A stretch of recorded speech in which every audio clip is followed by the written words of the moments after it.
Hello everyone, welcome to HTM tech world. इस video में हम लोग जानेंगे कि डेवऑप्स मॉडल क्या होता है और जेनकिंस का क्या यूज होता है, क्या रोल होता है डेवऑप्स वर्ल्ड में, और जेनकिंस हम लोग क्यों यूज करते हैं, सारा कुछ हम लोग इस वीडियो में जानेंगे। तो चलिए शुरू करते हैं। नॉर्मली पहले डेवऑप्स जानने से पहले हम लोग को जानना पड़ेगा कि सॉफ्टवेयर का एक डेवलपमेंट लाइफ साइकिल क्या होता है। मतलब सॉफ्टवेयर एक सॉफ्टवेयर बनाने के लिए हम लोग को क्या क्या परफॉर्म करना पड़ता है, कौन कौन सा स्टेप होता है। तो जनरली मैं अगर इसके बारे में बात करूं तो सबसे पहला तो चीज होता है कि मान लीजिए आपको एक फेसबुक डेवलप करना है या कोई एप्लीकेशन डेवलप करना है। तो एप्लीकेशन डेवलप करने के लिए सबसे पहले आपको मान लीजिए कोई डेवलपर, कोई क्लाइंट है, आपका क्लाइंट आपको हायर करेगा, ठीक है। तो अपना रिक्वायरमेंट बताएगा कि आपको ये काम करना है, आपको चैट फीचर देना है या उसमें कुछ फीचर देना है या इमेज अपलोड करने का फीचर देना है। तो वो अपना रिक्वायरमेंट आपको बताएगा।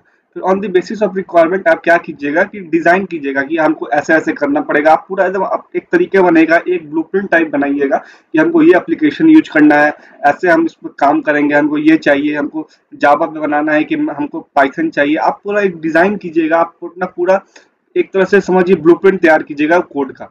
फिर उसके बाद जब आपका सारा डिजाइन हो जाएगा, सारा रिक्वायरमेंट आपके पास आ जाएगा, आपको पता है आपको क्या करना है, स्टेप परफॉर्म करना है उस कोड बनाने के लिए, मतलब एप्लीकेशन बनाने के लिए कौन कौन सा कोड लिखना है। तो उसके बाद आप क्या कीजिएगा, कोड लिखिएगा, एप्लीकेशन इम्प्लीमेंटेशन कीजिएगा अपना डिजाइन को, अपना मॉडल जो आप बनाए उसको। तो उससे क्या होगा, आपका इम्प्लीमेंटेशन बन जाएगा। मतलब एक तरह से समझिए आपका एप्लीकेशन बनाइएगा इसमें। तो एप्लीकेशन जब बन जाता है तो उसके बाद टेस्टिंग होता है कि एप्लीकेशन सही से काम कर रहा है कि नहीं। और टेस्टिंग के बाद ये डिप्लॉयमेंट होता है, और डिप्लॉयमेंट मतलब प्रोडक्शन वर्ल्ड में चले जाता है। फिर उसके बाद क्लाइंट के पास मान लीजिए चले जाता है, इसका ऐसा समझिए।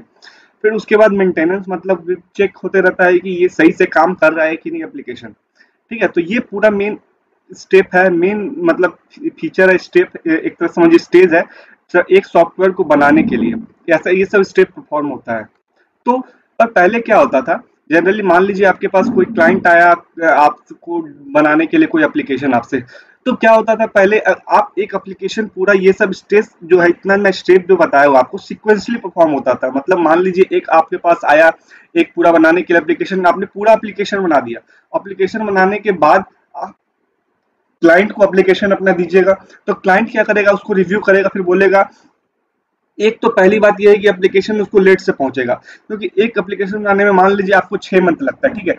मान लीजिए एक एप्लीकेशन बनाने में आपको 6 मंथ लगता है, तो एक एप्लीकेशन के लिए क्लाइंट आपको 6 मंथ दिए आप, और 6 मंथ के बाद क्लाइंट इसमें इसमें कुछ कुछ बग निकालने लगेगा कि आपको हमको ये नहीं चाहिए था, हमको वो नहीं चाहिए था, हमको मतलब इसमें चेंज कीजिए। तो फिर क्लाइंट उसके बाद आपको बोलेगा ये सब चेंज करना है। तो आपको फिर से परफॉर्म पूरा स्टेज करना पड़ेगा, फिर से कोड लिखना पड़ेगा, फिर से डिजाइन करना पड़ेगा। तो ये बहुत ही पहले टाइम टेकिंग प्रोसेस था। तो इसीलिए ऐसे इस जो अप्रोच था, ये सीक्वेंसली अप्रोच को, उसको हम लोग वाटरफॉल मॉडल बोलते थे। वाटरफॉल मॉडल सॉफ्टवेयर डेवलपमेंट का है एक मॉडल है, मतलब एक तरह से समझिए। फिर उसके बाद आया एजाइल मॉडल, ठीक है। तो एजाइल मॉडल में क्या होता था कि मान लीजिए आपको एक एप्लीकेशन बनाना है, ठीक है। तो कोई एप्लीकेशन मान लीजिए उसका 5 पार्ट में आप एप्लीकेशन को बांट दिए कि हम पहला पार्ट पहले बनाएंगे, फिर दूसरा पार्ट बनाएंगे, फिर तीसरा पार्ट बनाएंगे, चौथा पार्ट बनाएंगे, ठीक है।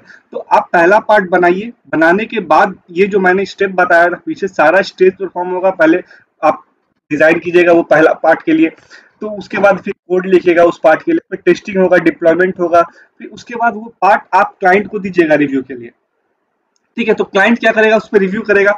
अगर मान लीजिए सब कुछ सही है तो ठीक है, तब आप फिर नेक्स्ट इटरेशन कीजिएगा, उसका नया सेकंड पार्ट पे काम कीजिएगा। अगर पहला पार्ट में कोई गलती है तो फिर उसको आप थोड़ा चेंज कीजिएगा। तो ये थोड़ा सा बेटर अप्रोच है, मतलब as compare to waterfall model जो पहले काम होता था सॉफ्टवेयर डेवलपमेंट में। अब आया था एजाइल मॉडल। पर एजाइल मॉडल में भी ये पहली बात तो ये क्या हुआ, इस टाइम प्रोसेस फास्ट हो गया एज कम्पेयर टू हमारा वाटरफॉल मॉडल। क्योंकि वाटरफॉल मॉडल में क्या था, जनरली एक प्रोसेस को कंप्लीट होने में बहुत टाइम लगता था एक एप्लीकेशन बनने में। उसके बाद भी क्लाइंट अगर कोई चेंज चाहता था आपसे, तो बीच में आप चेंज नहीं कर सकते थे। मान लीजिए अभी आप एप्लीकेशन बनाना चालू किए, अब बीच में क्लाइंट को लगा नहीं हमको ये चेंज करना है, तो ये चेंज करना है, तो बीच में आप अगर वो चेंज कीजिएगा वाटरफॉल मॉडल अप्रोच में, तो उसमें क्या होगा, आपको फिर से डिजाइन करना पड़ेगा एक तरह से पूरा चीज। तो एजाइल मॉडल में वो नहीं होता, आप एक पार्ट बनाइए, दूसरा पार्ट में जो चेंज है आप दूसरा पार्ट में वो चेंज इंप्लीमेंट कर दीजिए। तो इससे क्या होगा, प्रोसेस थोड़ा फास्ट होगा एजाइल मॉडल में। पर इसका भी कुछ ड्रॉबैक है एजाइल मॉडल का, इसीलिए आया डेवऑप्स मॉडल, ठीक है। तो डेवऑप्स उसके बाद आया, एजाइल मॉडल के बाद एक नया मेथोलॉजी आया। मेथोलॉजी समझिए, एक डेवऑप्स एक आइडिया आया। पहले इसका कुछ लिमिटेशन है, जैसे कि आप जैसे काम कर रहे हैं, जनरली जो क्या होता है कंपनी सब में मेनली दो टीम होता है मेनली, एक डेवलपमेंट टीम, एक ऑपरेशनल टीम। जो डिप्लॉयमेंट सबका काम है ये सब हमारा ऑपरेशनल टीम देखता है, और जो कोड डेवलपमेंट काम है वो हमारा डेवलपमेंट टीम देखता है। तो पहला जो क्या हुआ एजाइल मॉडल का ड्रॉबैक कि दोनों के बीच में जो प्रॉपर डॉक्यूमेंटेशन नहीं बनता था। मतलब मान लीजिए आप कोई कोड पे काम कर रहे हैं, कोई एप्लीकेशन पे काम कर रहे हैं, तो एप्लीकेशन पे काम कर रहे हैं तो यहाँ पे आपको पूरा एक प्रॉपर डॉक्यूमेंटेशन चाहिए। तो क्या होता है इस डॉक्यूमेंटेशन से आइडिया लगता है कि हाँ हमको ये सब काम हुआ है, हमको ये सब चेंज करना है, हमको ये सब चेक करना है। तो ये एक तरह से जो कोलैबोरेशन हो रहा है दोनों टीम के बीच में वो नहीं बन रहा था। इसीलिए ये सब को रिजॉल्व करने के लिए आया हमारा डेवऑप्स मॉडल, डेवऑप्स आया। डेवऑप्स क्या करता है, जो कोलैबोरेशन होता है हमारे ऑपरेशनल टीम और डेवलपमेंट टीम को, पहले तो वो पूरा इजी करता है, कोलैबोरेट करता है, दोनों को आपस में जोड़ता है कि जो प्रोसेस है और फास्टर होगा हमारा डेवलपमेंट प्रोसेस कोई सॉफ्टवेयर का।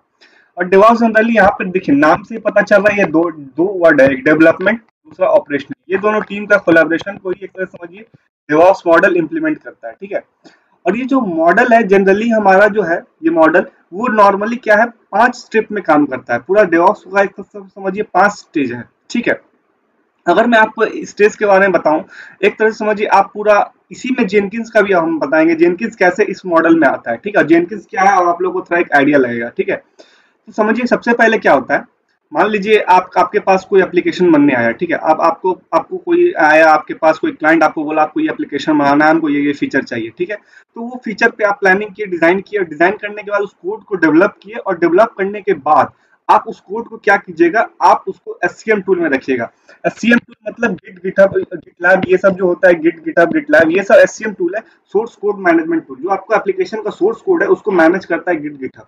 तो आप क्या कीजिएगा, उसको रखिएगा अपने गिट और गिटहब पे। जैसे मैं यहाँ बताऊँ, ये गिट और गिटहब मान लीजिए, ये गिटहब पे आप कोड अपना रख दिए। ठीक है, गिटहब पे जब कोड रखे तो उसके बाद क्या करता है, यहाँ पे काम आता है जेनकिंस का। अब जेनकिंस यहाँ से अब अपना काम स्टार्ट करेगा। जेनकिंस पहले बात तो समझिए एक तरह से ऑटोमेशन टूल है, जो कि पूरा प्रोसेस को, जो ये स्टेज होता है बिल्डिंग का, टेस्टिंग का, डिप्लॉयमेंट का, ये सब जो स्टेज होता है ये सब ऑटोमेट करता है। कैसे ऑटोमेट करता है अभी आपको पूरा क्लियर आइडिया लगेगा। देखिए अब क्या हो रहा है, फिर क्या हो रहा है, जैसे गिटहब पे कोड आया, ठीक है, तो यहाँ पे क्या होता है गिटहब में, आप गिटहब में क्या होता है बहुत हुक्स होते हैं। ये जेनकिंस में बहुत सारे समझिए प्लगइन्स होते हैं। ठीक है, जेनकिंस काम ही करता है प्लगइन्स की मदद से, क्योंकि जेनकिंस को अपना कोई आइडिया नहीं है कैसे गिटहब से कांटेक्ट करेगा, या कैसे बिल्ड टूल जैसे कि मैविन, ग्राइडल इससे कांटेक्ट करेगा, या टेस्टिंग टूल टेस्ट एनजी हो गया, जे यूनिट हो गया, सबसे कैसे कांटेक्ट करेगा। जेनकिंस को नहीं पता कैसे करता है, तो जेनकिंस जो करता है ये सब with the help of plugins करता है। कैसे करता है उसको हम लोग आने वाले वीडियो में पूरा डिटेल्ड वे में जानेंगे, अभी आप टेंशन मत लीजिए। अभी बस इतना आइडिया रखिए कि जेनकिंस तो ये सब कनेक्शन करता है, कॉन्टैक्ट करता है, गिटहब से हो गया या मेविन से हो गया या डिप्लॉयमेंट सा हो गया, सब सारे जो आपका डिप्लॉयमेंट है सब कुछ करता है with the help of plugins. ठीक है, अब मान लीजिए गिटहब पे कोड आया तो जेनकिंस क्या करेगा, इस कोड जेनकिंस यहाँ पे अपना एक ट्रिगर सेट किया रहेगा। ठीक है, यहाँ पे ट्रिगर सेट होता है डेवऑप्स वर्ल्ड में। तो जैसे ही कोड आता है जेनकिंस क्या करता है, कोड को अपने वर्कस्पेस में पुल करता है। मतलब ये जेनकिंस का कोई वर्कस्पेस है मान लीजिए, ठीक है, जेनकिंस क्या करेगा इस कोड को अपने वर्कस्पेस में पुल करेगा। और तो इसके यहाँ पे सारा सोर्स कोड आ गया, जो भी सोर्स कोड गिटहब पे था वो अब जेनकिंस के पास है। ठीक है, तो जेनकिंस फिर कोड से क्या करेगा, एक मतलब कोड को कंपाइल करेगा, और उसके बाद एक कंपाइल करने के बाद कोड को बिल्ड करेगा। ठीक है, कंपाइल करने के बाद क्या करेगा, कोड को बिल्ड करेगा। बिल्ड करने के बाद उस कोड पे कि सही से ये कोड है कि नहीं, कुछ बग है कि नहीं, तो उस कोड पे फिर क्या परफॉर्म होगा, टेस्टिंग परफॉर्म होगा कि इस पे कोई बग है कि नहीं। पहली बात तो यहाँ मान लीजिए, पहली बात अगर कोड सही से बिल्ड ही नहीं हुआ, तो पहली बात तो मान लीजिए पहला स्टेज ये हो गया, कोड आप बिल्ड किए पर कोड अगर बिल्ड नहीं हुआ, मान लीजिए उसमें कोई एरर आ रहा है, तो मतलब कोड में कुछ गड़बड़ी है। तो फिर क्या करेगा, यहाँ पे जो जेनकिंस है नोटिफिकेशन देगा डेवलपर को, जो यहाँ पे डेवलपर बैठा हुआ है, डेव टीम बैठा हुआ है, इसको जाकर नोटिफिकेशन देगा कि कोड में कंपाइल नहीं हुआ है, कोड में कुछ बग है। तो फिर क्या करेगा, फिर डेवलपर उस पर काम करेगा, फिर डेवलपर काम करेगा, फिर गिटहब पे डालेगा, फिर गिटहब से जेनकिंस कोड को पुल करेगा, फिर कोड को बिल्ड करेगा। मान लीजिए कोड बिल्ड हो गया, फिर उसके बाद टेस्टिंग परफॉर्म होगा कोड पे कि सही, मतलब ये फंक्शनलिटी सही है कि नहीं, मतलब कोड सही से काम कर रहा है कि नहीं। अगर सही से काम नहीं कर रहा है तो फिर डेवलपमेंट टीम के पास जाएगा नोटिफिकेशन, फिर डेवलपमेंट टीम शुरू से चेक प्रोसेस होगा। इसीलिए यहाँ देखिए ये जो साइकिल है इन्फिनाइट साइकिल, यही डेवऑप्स का पूरा एक तरह समझिए साइकिल है। ये पूरा इन्फिनाइट लूप एक तरह से समझिए चलते रहता है, ये कभी रुकता ही नहीं है। अगर मान लीजिए कोड बिल्ड हो गया सही से, टेस्टिंग भी सही से हो गया। टेस्टिंग होने के बाद क्या करेगा, उसको डिप्लॉय करेगा। सबसे पहले तो जनरल मैं नॉर्मल बताऊं जैसे काम होता है कंपनी सब में, तो पहले प्रोडक्शन वर्ल्ड में कोड डायरेक्ट डिप्लॉय नहीं होता है। मान लीजिए आपने कोई कोड डेवलप किया, जैसे कि मैं एग्जांपल लेता हूँ फेसबुक का, ठीक है, मान लिया आप फेसबुक बनाए। आप फेसबुक बनाने के बाद कोड को सबसे पहले टेस्टिंग एनवायरनमेंट में डिप्लॉय करते हैं। टेस्टिंग एनवायरनमेंट में डिप्लॉय करने का एक विशेष कारण होता है कि पहले आप चेक कर लेते हैं कि सब फीचर काम कर रहा है कि नहीं। जैसे चैट फीचर काम कर रहा है कि नहीं, फिर उसके बाद आपका चैट उठ करके देखते हैं, सब कुछ करके देखते हैं, सारा कुछ सही से काम कर रहा है, तभी आप उसको प्रोडक्शन वर्ड में डालते हैं। क्योंकि रिस्क नहीं ले सकते हैं हम लोग ये सब चीज प्रोडक्शन, अगर मान लीजिए कोई गलती से भी कुछ बग उगा गया प्रोडक्शन वर्ड में चला गया तो बहुत ही हैवी लॉस है, बहुत ही गलत चीज है वो। क्योंकि इसीलिए पहले टेस्टिंग में आता है, टेस्टिंग एनवायरनमेंट में डिप्लॉय होता है, वहां पे सही से काम कर रहा है, सारा फंक्शनैलिटी सही से काम कर रहा है, तब उसके बाद वो प्रोडक्शन वर्ड में जाता है। और ये सब सारा प्रोसेस क्या है, ऑटोमेट है। इस सब में कुछ ह्यूमन इंटरवेंशन नहीं है। ह्यूमन इंटरवेंशन तभी आता है जब सेटअप करना होता है। जैसे मान लीजिए जेनकिंस को चाहिए प्लगइन, तो आपको प्लगइन इंस्टॉल करना पड़ेगा जेनकिंस में, तो वो सब चीज ह्यूमन इंटरवेंशन होता है। कैसे इंस्टॉल करेंगे हम लोग सब कुछ डिटेल में जानेंगे नेक्स्ट वीडियो से। तो ये सब जो कंटिन्यूअस इंटीग्रेशन और कंटिन्यूअस डिप्लॉयमेंट, यही है CI/CD, मतलब CI/CD। और यही CI/CD और जेनकिंस है CI/CD टूल। जो ये कंटिन्यूअस इंटीग्रेशन है और कंटिन्यूअस डिप्लॉयमेंट है वो जेनकिंस करता है। आपको कंटिन्यूअस इंटीग्रेशन और कंटिन्यूअस डिप्लॉयमेंट समझ में आ गया, ठीक है। तो ये जो फिर से समझा दो, कंटिन्यूअस इंटीग्रेशन मतलब क्या होता है, जो बिल्ड प्रोसेस होता है, जो सब ये सब जो प्रोसेस होता है सबको, जो कोड गिटहब से पुश करता है, सॉरी पुल करता है, अपने वर्कस्पेस में डालता है, फिर कोड को बिल्ड करता है, ये सब प्रोसेस को ही हम लोग बोलते हैं इंटीग्रेशन। मतलब एक तरह समझिए जेनकिंस इंटीग्रेट कर रहा है और इस सब प्रोसेस को बिल्ड कर रहा है, सब प्रोसेस ऑटोमेट कर रहा है, ठीक है। तो यही है कंटिन्यूअस इंटीग्रेशन। डिप्लॉयमेंट मतलब डिप्लॉय करना।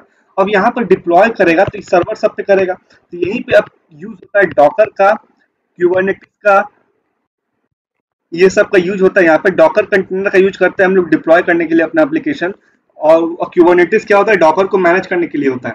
मैंने डॉकर के रिलेटेड लिस्ट बना रखी है, गिटहब के रिलेटेड प्लेलिस्ट बना रखी है। डिटेल में मैं बताऊं आपको, प्लेलिस्ट को एक्सेस कर सकते हैं मेरे। अगर डॉकर आपको में थोड़ा कंफ्यूजन है, क्योंकि डॉकर आना चाहिए, क्योंकि मैं इस वीडियो में जेनकिंस का डॉकर के साथ, जेनकिंस का मेवन के साथ, जेनकिंस का हम लोग क्यूबरनेटिस अभी मैंने नहीं बताया, तो क्यूबरनेटिस के साथ अभी नहीं बताऊंगा, पर जेनकिंस का मेनली सबसे इंटीग्रेशन करेंगे हम लोग और ये पूरा प्रोसेस ऑटोमेट करेंगे कैसे हो रहा है, ठीक है। तो ये मेनली एक तरह से पूरा जेनकिंस का पूरा आप लोग को क्लियर आइडिया लग गया होगा कि जेनकिंस ऐसा समझिए एक ऑटोमेशन टूल है जो कि सारा चीज को ऑटोमेट करता है, पर विद द हेल्प ऑफ, मतलब जेनकिंस को कुछ पता नहीं है कैसे करना है, इसलिए with the help of plugins. Jenkins को चाहिए प्लगइन्स, जैसे गिट से ही कांटेक्ट करना है, गिटहब से जाके इंटरेक्शन करना है जेनकिंस को, तो उसको चाहिए प्लगइन। प्लगइन क्या होता है उसे हम लोग नेक्स्ट वीडियो में जानेंगे। तो जेनकिंस का समझ गए। तो जेनकिंस के बाद एक लास्ट, मतलब ये डिप्लॉयमेंट के बाद एक लास्ट आप देखिए कंटिन्यूअस मॉनिटरिंग। यहाँ पे अब आता है मॉनिटरिंग टूल का, जैसे ग्राफाना हो गया, प्रोमेथियस हो गया, ये सब का अब यूज होता है यहाँ पे हम लोग मॉनिटरिंग टूल में। मतलब मान लीजिए आप डिप्लॉय कर दिए अपना प्रोडक्शन वर्ल्ड में अपना एप्लीकेशन को, एप्लीकेशन में डिप्लॉय करने के बाद आप उसको कंटिन्यूअस मॉनिटरिंग करते रहते हैं, कहाँ सही से चल रहा है कि नहीं, कहीं रैम ज्यादा तो नहीं लेने लगा, कहीं सीपीयू का यूजेस तो नहीं बढ़ गया, या कोई प्रॉब्लम तो नहीं आ गया। आप उसको कंटिन्यूअस मॉनिटरिंग करते रहते हैं आप लोग उस टूल को, मतलब आपका एप्लीकेशन को, तो उसी को बोलते हैं हम लोग कंटिन्यूअस मॉनिटरिंग, ठीक है। तो मॉनिटरिंग में मान लीजिए कोई दिक्कत आया तो उसके बाद फिर से क्या होगा, डेवलपर के पास जाएगा, फिर डेवलपर फिर से पूरा प्रोसेस को परफॉर्म करेगा। तो यही पूरा इन्फिनाइट लूप पे काम करता है पूरा डेवऑप्स वर्ल्ड। पूरा डेवऑप्स पूरा इन्फिनाइट लूप में काम करता है। तो इतना ही पूरा डेवऑप्स पूरा एक तरह से समझ लीजिए आप लोग। और मैं लास्ट में एक बात और बता दूं, यहाँ पे डिप्लॉयमेंट मैंने बताया, डिप्लॉयमेंट मतलब आप उसको पूरा एक तरह से लॉन्च कर दिए, मतलब पूरा आप सर्वर में डिप्लॉय कर दिए। पर अगर डिप्लॉय करने के बीच में मान लीजिए आप टेस्ट इन्वायरमेंट में पहले डिप्लॉय कर दिए अपना कोड को, ठीक है, टेस्ट इन्वायरमेंट में सही से काम कर रहा है, उसके बाद अभी प्रोडक्शन में डिप्लॉय करते हैं, ठीक है।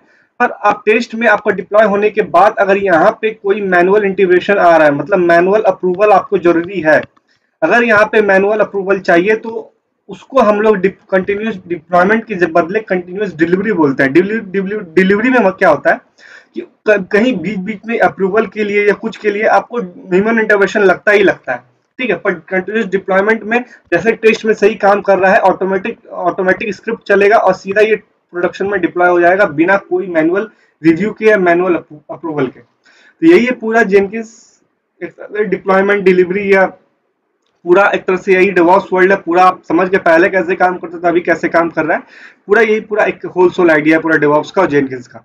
तो अब नेक्स्ट वीडियो से हम लोग अब जेनकिंस का स्टार्ट करेंगे, बेसिक पूरा डिटेल में हम स्टार्ट करेंगे। तो पहला वीडियो में आप अगला वीडियो में लाने वाला हूँ कैसे इंस्टॉल करेंगे जेनकिंस को, और उसके बाद हम लोग जेनकिंस प्लगइन्स के बारे में जानेंगे, फिर हम लोग एक एक चीज जानेंगे। मैं अभी सबके साथ इंटीग्रेशन करूंगा ही, मेविन के साथ बताया, मेविन के साथ करूंगा, डॉकर के साथ करूंगा, और अभी क्यूबरनेटिस नहीं बताया तो क्यूबरनेटिस से अभी तो नहीं करूंगा, पर जब मैं क्यूबरनेटिस का प्लेलिस्ट स्टार्ट कर दूंगा तो उस समय मैं जेनकिंस को क्यूबरनेटिस के साथ में इंटीग्रेट करूंगा। तो अभी आपको पूरा एक आइडिया लग गया, तो ठीक है। तो फिलहाल इस वीडियो के लिए इतना ही। Thank you.